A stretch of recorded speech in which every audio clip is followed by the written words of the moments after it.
आप सभी का आपके अपने YouTube चैनल शॉर्ट टॉक्स में स्वागत है। आज की इस वीडियो में आप सभी बच्चों का कल एग्जामिनेशन है इकोनॉमिक्स का, ठीक है, कॉमर्स वालों का और साइंस वालों का। तो देखिए, जो इंपॉर्टेंट न्यूमेरिकल आप सभी बच्चों को मॉडल सेट से आने वाले हैं वो मैं आपको इस वीडियो के माध्यम से करवाऊंगा, समझा भी दूंगा कि आपका जो न्यूमेरिकल है वो सॉल्व कैसे करना है, ताकि देखिए डाटा कभी भी बदले, सवाल आप लोग आराम सॉल्व कर लीजिएगा। तरीका बताने मेरा काम है, आप लोग बस लास्ट तक सही से देखते चलिएगा। आपको कोई भी क्वेश्चन आएगा न्यूमेरिकल का आप लोग आराम से सॉल्व कर दीजिएगा, ठीक है। इकोनॉमिक्स के हमने देखिए इंग्लिश और हिंदी दोनों ही लैंग्वेज वीडियो अपलोड किए हुए हैं। अगर आपने उन सभी वीडियो को नहीं देखा तो जाइए देखिए, मॉडल सेट कंप्लीट कर दिया।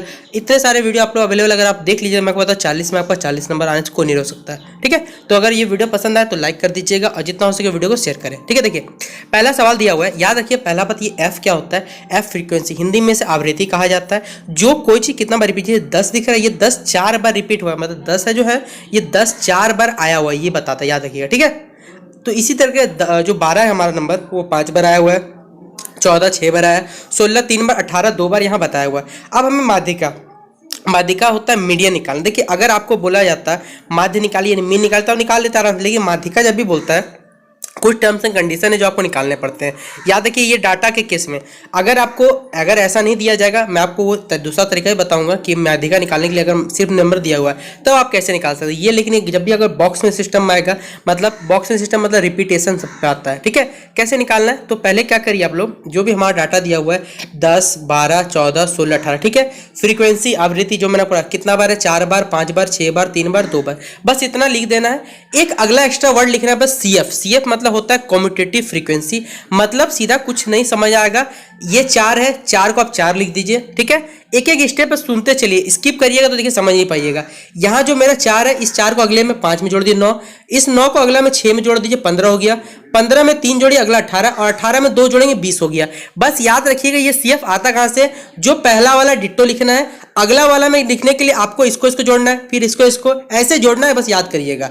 अब याद रखिए कि आपको जो डाटा दिया हुआ है, ये जो डाटा दिया हमारा, ठीक है, इसको चेक करना है पहले कि यहाँ पर जो है वो जो भी डाटा हमारा है वो क्या इवन है या फिर ऑड है, यानी जिसे आप लोग सम या विषम हिंदी में कहते हैं। तो कैसे चेक करिएगा, तो देखिए सबसे पहले चेक करने का तरीका क्या है, इस एफ को क्या करिए जोड़िए। यहाँ पर हमारा दिया हुआ 4 5 6 3 और 2, 4 5 9 9 6 15 15 18 18 दूनी 20, 20 एक क्या होता है, तो बोलिएगा सर 20 हमारा क्या है, 20 हमारा कौन सा संख्या है, तो 20 याद रखिएगा हमारा इवन संख्या है। अब करना क्या है, आपको ज्यादा कुछ सोचना ही नहीं है। आपको मीडियन का m का वैल्यू होता है n+1/2th, हमने यहाँ पर 20 रख दिया, 20 और 21 बटा 2 10.5। लेकिन यहाँ पर याद रखिए ये आंसर नहीं है, मैं आपको बता दूं 10.5 नंबर का जो पद है हमें वो खोज के निकालना है आंसर में। तो देखिए इधर से देखिएगा 9 और 15 के बीच में बोलिएगा 10.5 किसके, तो सर किसके सामने आता है जरा सा, तो हम लोग हमेशा देखिए मोस्टली ज्यादा तरफ वाला ताकने जाएंगे, और 10.5 किसका 15 की तरफ मानेंगे, तो आंसर क्या हो जाएगा 14 हो जाएगा, इसीलिए इसका आंसर 14 दिया हुआ है।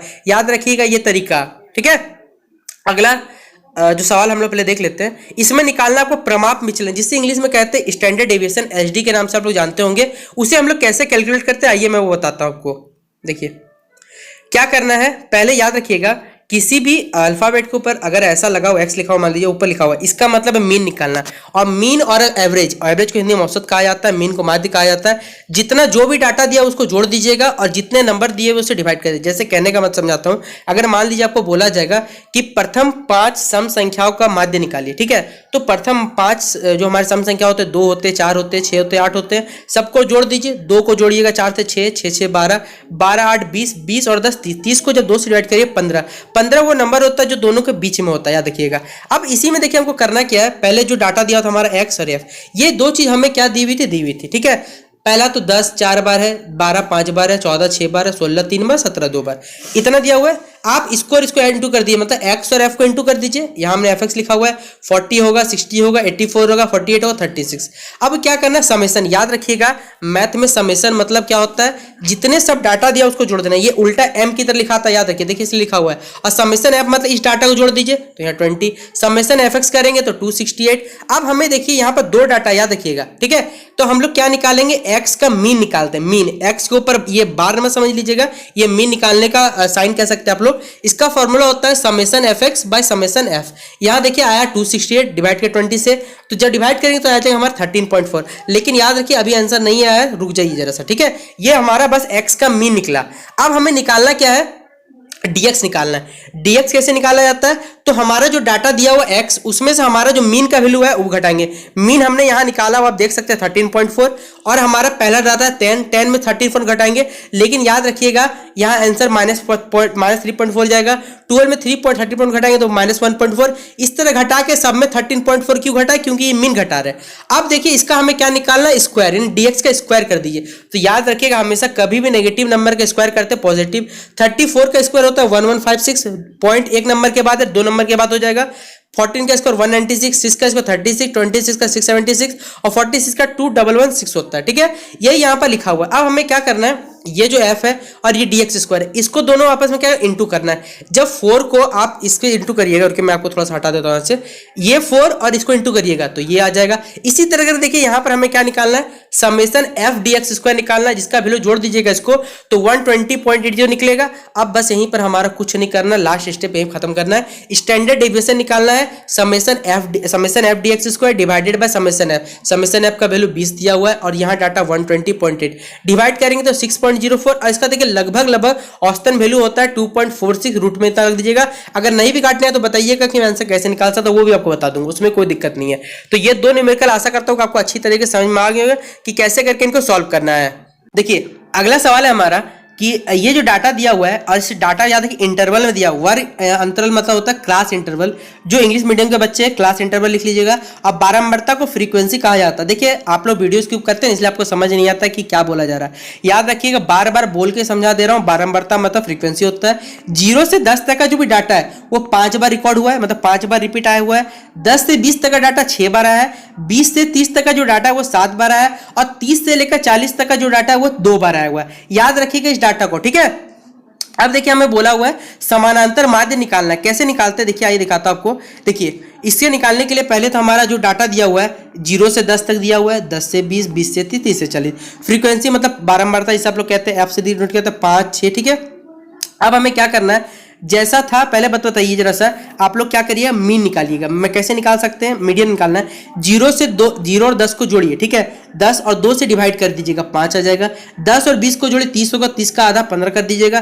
30 और 20 को जोड़िए, 50 और 50 का आधा 25। 40 और 30 70, 70 का आधा 35। अब करना क्या, इसको इंटू करना है। 5 5 25 होता है, 6 15 6 90 होता है, 7 25 175 होता है, और 25 और 35 और 2 बच्चों 70 होता है। कुछ नहीं, फिर समेशन वाला फॉर्मूला लगा देना है, मतलब इसको ऐड कर देना, उठा के पूरे डाटा को और इसको ऐड कर देना है। फॉर्मूला होता है मीन निकालने का, summation FM by summation F, 360 20 divide करें 18 आ गया आंसर, ठीक है। इस तरह का निकालना, याद रखिएगा। सुनते चलिएगा वीडियो को, देखिए मैं आपको बार बार बोल रहा हूं, नहीं समझ के जाइएगा, गलत कर दीजिएगा। पहले बता रहा हूं, इकोनॉमिक्स का आपको इससे बेहतरीन कहीं कंटेंट नहीं मिलेगा। इतने सारे मैंने आपसे बच्चों के हिंदी और इंग्लिश में अपलोड किए हुए, पूरा यूट्यूब पे हिस्ट्री में आपको कोई अपलोड इतना सारा जैकबोर्ड के लिए नहीं किया होगा। भले मेरे पास देखिए 1.5 लाख सब्सक्राइबर, बाकी जो भी यूट्यूबर उनकी तरह 1.5 लाख सब्सक्राइबर नहीं है। यूट्यूब भी सपोर्ट नहीं करता कि नोटिफिकेशन सबके पास जाए, ना ही रिकमेंड करता इतने बच्चों की इतना सारा वीडियो देखे हुए, ठीक है। फिर भी मैं ट्राई करता हूँ तबियत खराब रहने के बावजूद कि आप सभी बच्चों को देखिए अच्छा कंटेंट और अच्छे से समझा दिया जाए, चाहे हिंदी मीडियम हो चाहे इंग्लिश मीडियम, दोनों में से किसी का नहीं छूटे। लेकिन आप ही लोग बच्चों क्या बोला जाए, ठीक है, जो भी छोड़िए। देखिए x और y के बीच हमें सहसंबंध गुणांक को परिकलित करना है, ठीक है। ये डाटा दिया हुआ x और y, क्या दोनों के बीच में संबंध है, कोरिलेशन जिसे आप लोग कहते हैं, कोरिलेशन हमें निकालना है, ठीक है। कैसे निकालते हैं आइए दिखाता हूं। यहाँ पर देखिए कोरिलेशन निकालना डायरेक्ट मेथड से। उसी तरह डाटा दिया हुआ 2 डाटा, एक x का है एक y का। अभी जो हमने ऊपर करके आया बस वही काम करना है। क्या करना है, ये देखिए x वाला दिया हुआ था 85 60 85 65 जो भी डाटा दिया हुआ है। अब ये हमारा dx निकाला। dx का फॉर्मूला क्या होता है, x माइनस x के ऊपर जब भी बार रखा हुआ, मैंने आपको बोला मीन निकालना है। मीन कैसे निकालिएगा, देखिए यहाँ पर ये जो भी डाटा दिया हो इधर का, देखिए सबको उठा के जोड़ दीजिएगा और टोटल 5 नंबर है, 5 से डिवाइड कर। देखिए यही काम मैंने यहाँ किया कि फॉर x सीरीज मीन का जो वैल्यू होगा हमारा समेशन x बाय n, मैंने मतलब कितने संख्या है सबको जोड़ा, 5 से डिवाइड करें 68 आ जाएगा। उसी तरह y का भी निकालना है तो समेशन y बाय n निकाल देंगे तो 52.4 इसका आंसर निकलेगा। देखिए अब हमें क्या करना है, 85 में पहला 68 घटाना, हर चीज में 68 देखिए हमने घटाया हुआ इधर से, इतना आंसर आ गया। अब dx स्क्वायर जो हमने पहले किया था 17 का 289, 8 का स्क्वायर 64, 13 का स्क्वायर 169, 3 का स्क्वायर 9, 7 का स्क्वायर 49। अब इसका समेशन निकाल दिया, मतलब ऐड कर दीजिएगा तो 580 आएगा। सेम कहानी देखिए y के साथ है, निकाल लीजिएगा। dy यहाँ पर भी लास्ट में करना क्या है, dx और dy, मतलब हमारा जो डाटा यहां से आया और यहां से आया, इन दोनों को इंटू करके यहां पर लिखना है। आप बोलिए सर इतना बड़ा कैलकुलेशन कौन करने जाएगा? तो देखिए अगर आपको न्यूमेरिकल बनाना है, याद रखिएगा न्यूमेरिकल आप क्वेश्चन आंसर से ज्यादा न्यूमेरिकल टच कर सकते हैं। भले कैलकुलेटिव पार्ट है लेकिन आपका अगर सही बन गया एग्जैक्ट पूरा नंबर मिलेगा, लेकिन लिटरेचर पार्ट से कभी आपको कोई नंबर पूरा नहीं मिलता, याद रख लीजिएगा इस बात को मेरा, ठीक है। तो ये निकल गया। अब फॉर्मूला देखिए लास्ट का हमारा क्या होता है कोरिलेशन निकालने का, समेशन dx dy और समेशन रूट अंडर, इसको बोलते हैं रूट अंडर, स्क्वायर रूट का साइन होता है dx square into dy square, इसको इंटू करेंगे तो 234 है और नीचे 580 इंटू 10.20 आएगा, इंटू कर देंगे तो लगभग देखिए 58696 आएगा, इसका वैल्यू 242.27 होता है, डिवाइड कर देंगे 0.96 आंसर होता है। आप बोलिएगा सर आप तो देख के बता दे रहे आपको क्या जाता है, तो याद रखिएगा मैं खुद मैथ ऑनर्स का स्टूडेंट हूँ, आप जिस लेवल पर अभी सॉल्व करें उससे बड़े बड़े क्वेश्चन मैं सॉल्व करता हूँ, ठीक है। आपने भी जिस तरह एग्जाम पास किया मैंने क्वेश्चन न्यूमेरिकल सॉल्व करके अच्छे से पास किया हुआ, ना कि मैं क्वेश्चन बनाने पे ध्यान दिया हूँ, पहले बता देता हूँ। क्वेश्चन बनाने से अच्छा न्यूमेरिकल को टच करिए, कॉन्सेप्ट भी क्लियर रहेगा और हमेशा याद भी रहेगा, आपका कैलकुलेशन फास्ट होगा। तो मैंने अभी देखिए आपको 4 क्वेश्चन करवाए, इसके बाद एक नया वीडियो, इसके बाद जो हमारा वीडियो आएगा उसमें जो बाकी बचे मॉडल सेट के जो न्यूमेरिकल आपके वो भी करवा दूंगा। न्यूमेरिकल का मॉडल सेट के तो 1 के हमने करवा दिया था, अगर आपने नहीं देखा है तो जाके देख लीजिए, प्लेलिस्ट में सारा का सारा वीडियो अवेलेबल आप सभी बच्चों के लिए, ठीक है। तो फिलहाल अगर आपको ये वीडियो पसंद आए तो वीडियो को लाइक कर दीजिएगा। भले देखिए यूट्यूब का नोटिफिकेशन आपके पास शायद नहीं जा सकता, कोई गारंटी नहीं यूट्यूब रिकॉर्ड करेगा आपको, लेकिन अगर आप शेयर कर सकते हैं दोस्तों तो कर सकते हैं, ठीक है। तो चलिए मिलते हैं नेक्स्ट वीडियो पे, बाय और बेस्ट ऑफ लक।